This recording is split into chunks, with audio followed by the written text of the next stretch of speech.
variations, scope creep, and gold plating are three similar and somewhat overlapping terms. Let's untangle them.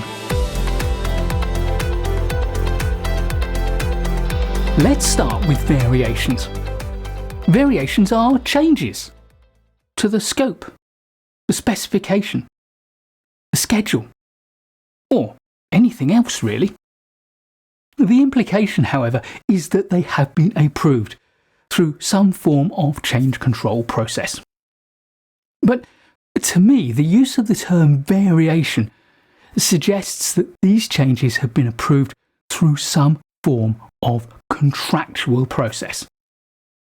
When two parties to a contract agree a change, the contractual process is through a variation order, or a VO.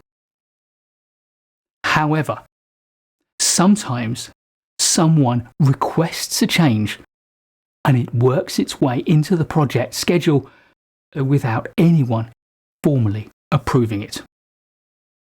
Yup, this is scope creep. And of particular consequence. If no one's formally approved it, this means there is no extra budget, no additional resources, no allowance in the schedule for the extra time it's going to take to create this change. This means that our ability to deliver all the things that have been approved is compromised. Scope creep puts projects at risk. When we have unapproved changes to the scope of a project, we call this scope creep. Likewise, adding extra features to your project without sanction is feature creep. Unauthorized additions to the timeline of your project is schedule creep.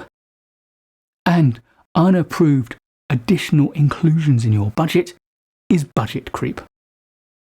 I don't doubt that there are more forms of creep. Indeed, often these are simply referred to as project creep. Early in my career, I worked in the UK rail industry as a consultant.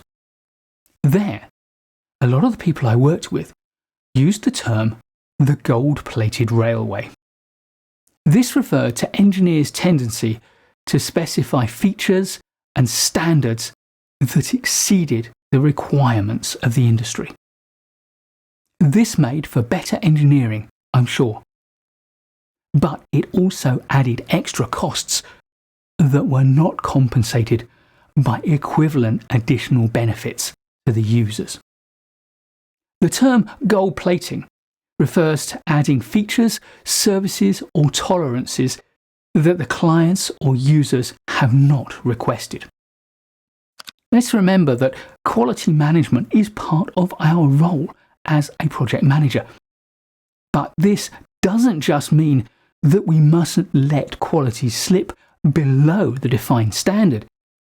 It also means that we should guard against spending additional money on quality that doesn't deliver additional benefit and hasn't been required.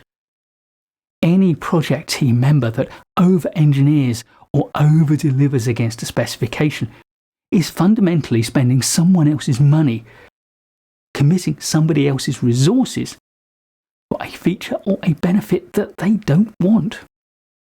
So, if you or members of your team add features or specifications or quality to your project that your client hasn't requested, then you are exposing your client and your project to risks.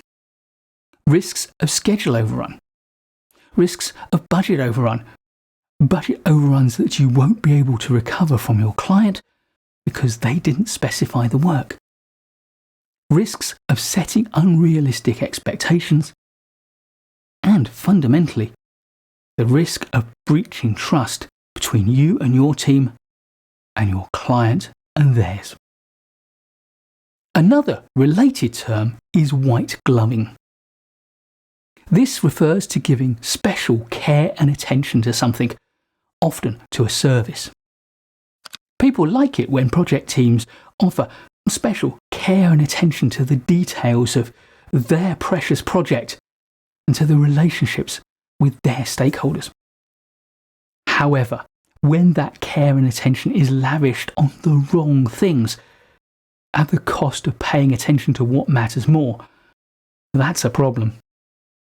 A good example of this may be overly deferential treatment of certain stakeholders. So, in summary, variations are approved changes. Scope creep is unapproved change to scope.